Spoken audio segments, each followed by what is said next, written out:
faveur immérité ngayo nakutana nango écarté par tous ngande asengi amona.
Chapitre 5. 1 Jean 5. Ce n'est pas Jean, évangile selon Jean, mais 1 Jean 5. Nous allons lire à partir du verset 12.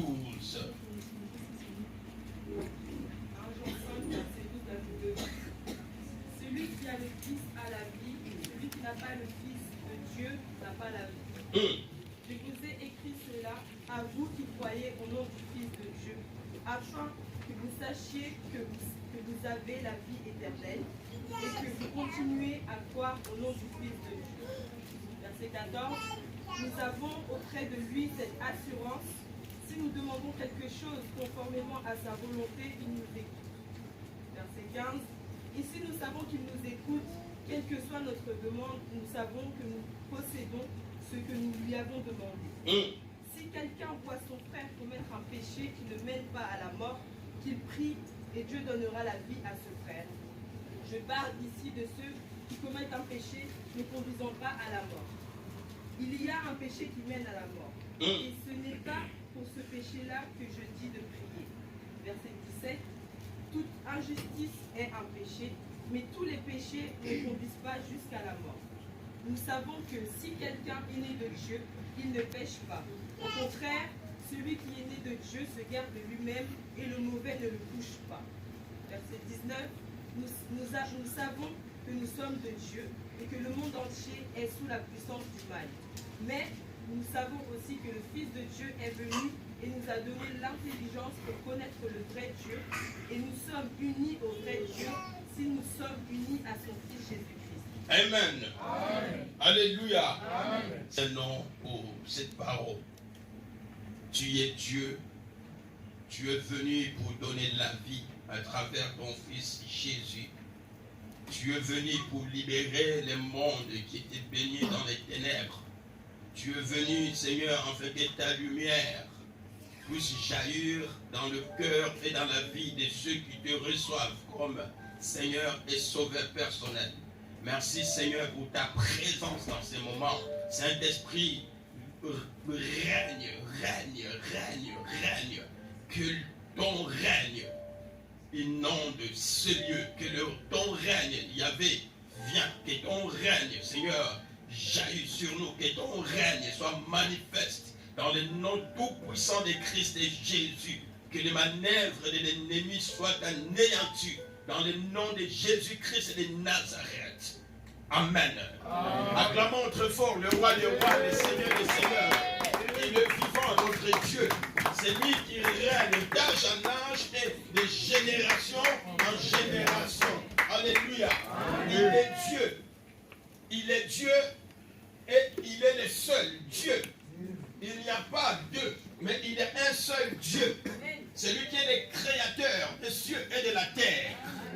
Il est le seul Dieu qui nous réunit ces moments pour être là pour lui adorer. Il est le seul Dieu qui donne la vie aux morts. Dites Amen. Amen. Gloire à Jésus. Mais bien aimé, je ne sais pas, quand nous voyons un peu des choses qui se passent dans cette ville, je vais prendre l'exemple de la ville là où nous sommes. Quand tu es là, comment tu conçois les choses? Comment tu réalises des choses? Il y a une ville en Allemagne, s'est passé des choses similaires. Et je connais cette ville-là. Les gens se moquaient de l'évangile. Les gens méprisaient ceux qui allaient prier. Les gens voyaient seulement du côté matériel. Alors, le moment qui était arrivé, parce que dans cette époque-là, je connais, il y avait des équipes de gens, de groupes que je peux dire, ce n'est pas des équipes de groupes. On peut dire, ah lui, il est un bon voleur. C'est-à-dire qu'il avait son côte au milieu des gens, parce qu'il est voleur. Ils allaient dans les magasins, des griffes, voler. Ils rentraient, ils volaient. Et ils sortaient. Je connaissais quelqu'un parce qu'il est plus vivant.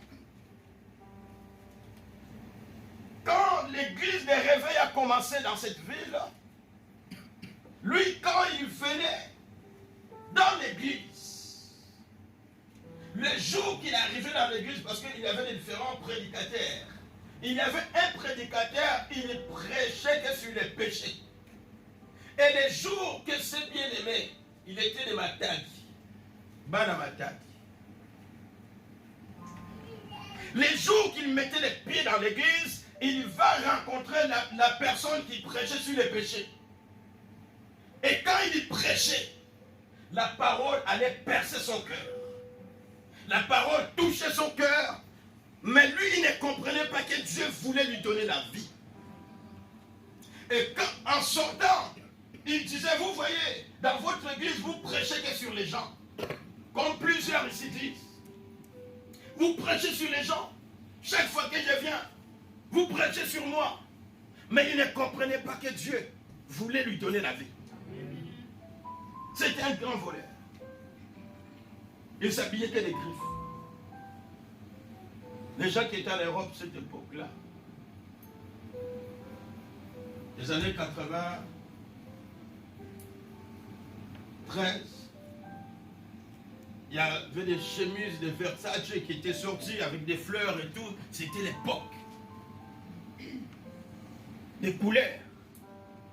Ils s'habillaient que ça. Il y avait des groupes. Si tu n'es pas les groupes, il peut te bousculer. Tu peux rien lui dire. Mais on était ensemble.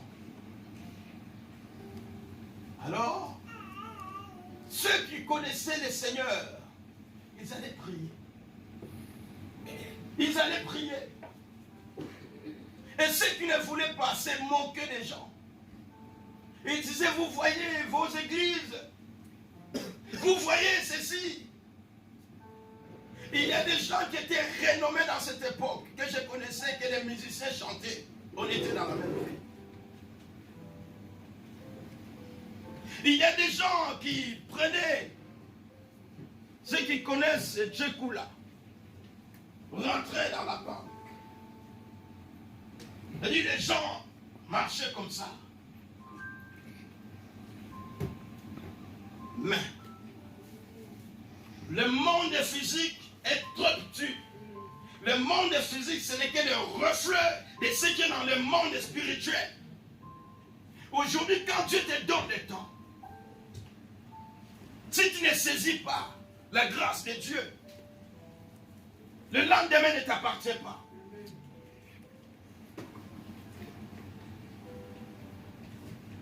Il se croyait être grand. Personne n'est grand si Dieu n'est pas en toi. Venir à l'église, je le dis toujours, bien-aimé, ne fais pas des aventures.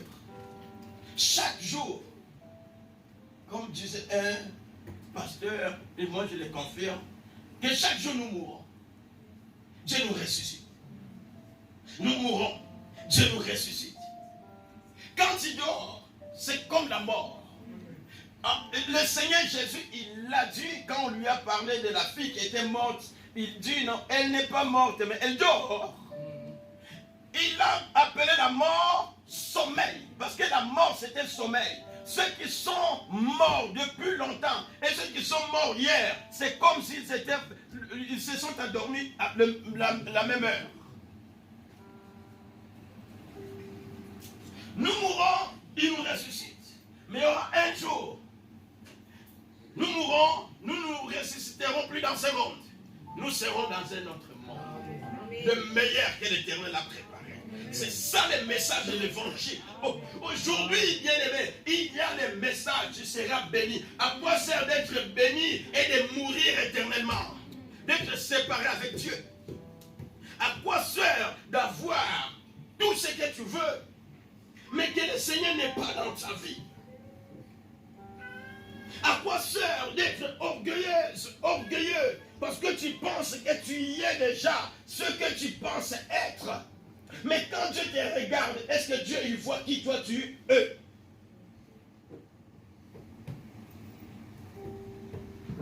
Qu'est-ce qui s'est passé, mes bien-aimés? Ces gens renommés qui se croyaient être grands. On entend, là, il y a quelqu'un qui est mort. Il est parti. Là, un autre. Et ça se suivait comme ça. Alors, la personne là, qui est aussi le voleur, qui venait dans l'église de temps en temps, Comme plusieurs vont dans les églises de temps en temps. Il venait de temps en temps, il écoute les messages, mais lui, ça lui énervait. Il y a d'autres personnes qui prêchent les messages, ça lui énerve. Au lieu que les messages changent son cœur, tu sais, si dans un message tu es touché, ne t'énerve pas. Dis merci Seigneur. Je pense qu'il y a quelque chose que je vais tirer de ces messages. Pourquoi? Parce que Dieu t'aime, mais Dieu veut te sauver.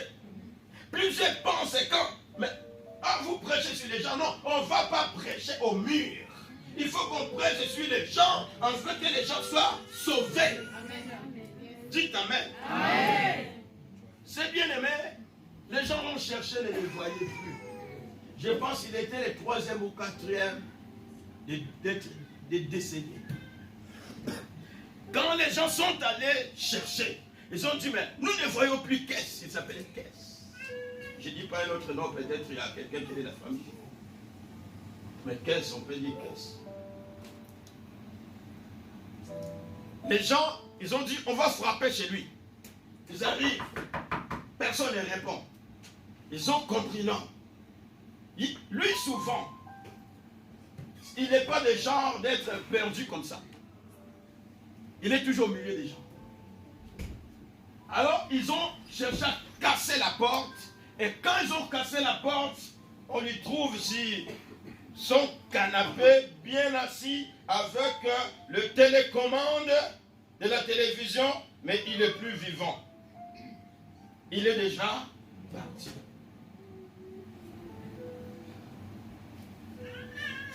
Ceux qui étaient restés, ils ont compris que le temps est venu, il faut que nous cherchions Dieu. Et aujourd'hui, je connais des gens, des amis qui se sont convertis dans ces moments-là. Ils ont abandonné la mauvaise vie et ils ont suivi les églises qui parlaient mal. Ils se sont convertis. Mais quand vous voyez la ville là,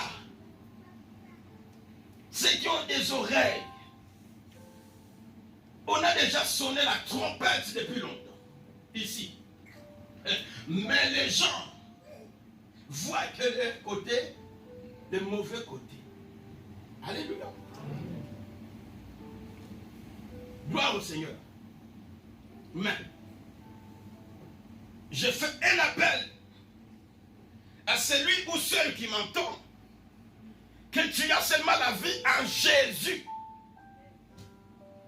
C'est Jésus qui donne la vie. Si tu n'as pas encore Jésus, bien aimé, tu ne connais pas ton lendemain. Le CDI ne te donne pas l'assurance de la vie éternelle. Ta maison ne te donne pas l'assurance de la vie éternelle. Ta voiture ne te donne pas l'assurance de la vie éternelle. Deux vêtements ne te donnent pas l'assurance de la vie éternelle. Il n'y a que la vie en Jésus-Christ de Nazareth.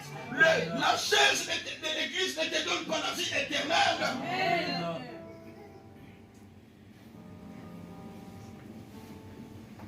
Tu peux être dans l'église, tu n'es pas converti. La Bible me dit, l'heure vient et elle est déjà venue. Qu'elle est vraie, parce qu'il y a aussi des faux. Si le Seigneur dit qu'il y a des vrais, parce qu'il y a aussi des faux. S'il n'y a pas de faux, s'il n'y a pas de vrais. Quand il y a des vrais, il y aura aussi des faux. S'il y a des faux dollars, parce qu'il y a des vrais dollars. Dites Amen. C'est-à-dire, au jour d'aujourd'hui, dans les églises, on peut trouver les vrais. Les vrais.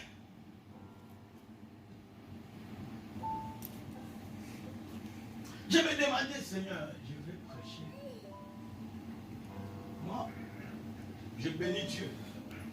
Parce que quand je prends la Bible comme ça, le Seigneur me donne des messages qui me prêcher. Il est vivant. Mais qui? Jésus. Ta vie est personnelle avec Dieu. Personne n'ira au ciel avec son cousin, avec son ami. Et le temps est venu, viens, montons ensemble. Non. Oh, un homme montera, sa femme et restera. La femme montera, l'homme et restera. Gloire au Seigneur, si l'homme et la femme sont convertis, ils sont nés de nouveau.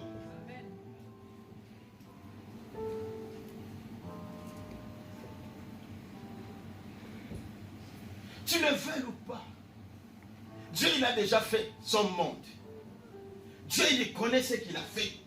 Et la Bible dit toute chose a un temps. Amen. Mais le temps de l'éternité arrive. Parce que Dieu, quand il avait créé le monde, il avait la pensée de l'éternité. Parce que lui, il est éternel. Il a la pensée de l'éternité dans Dieu. Alors l'homme voit seulement ce qui est devant lui, qui va finir dans quelques temps. La Bible nous dit même dans Ésaïe, ne vous confiez pas à l'homme qui a un peu de souffle qui peut finir. C'est-à-dire le souffle de l'homme peut finir. Dites Amen. Amen. Mais il y a une gloire qui nous attend. Dans Romains 3, verset 23, quelqu'un peut me lire ce verset s'il vous plaît? Oh Saint-Esprit, Jésus-Christ est son nom. Jésus-Christ est son nom. Romains 3, verset 23, la Bible dit: en effet, le salaire du péché, c'est la mort, mais le don gratuit de Dieu, c'est la vie éternelle en Jésus-Christ, notre Seigneur. Lis encore plus fort. Lis très bien. Tu lis déjà bien. Lis très bien. C'est très important cette parole. Oui. En effet, oui. Le salaire du péché, c'est la mort. En effet, le salaire du péché, c'est la mort. Oui. Mais le don gratuit de Dieu, c'est la vie éternelle en Jésus-Christ, notre Seigneur. Continue. Verset 7, chapitre 7. D'accord. Alléluia. Amen. Il est vivant. Le salaire du péché, c'est la mort. Alléluia. Est-ce que nous comprenons cela? Et dans Romains aussi, la Bible nous dit que tous son péché sont privés de la gloire de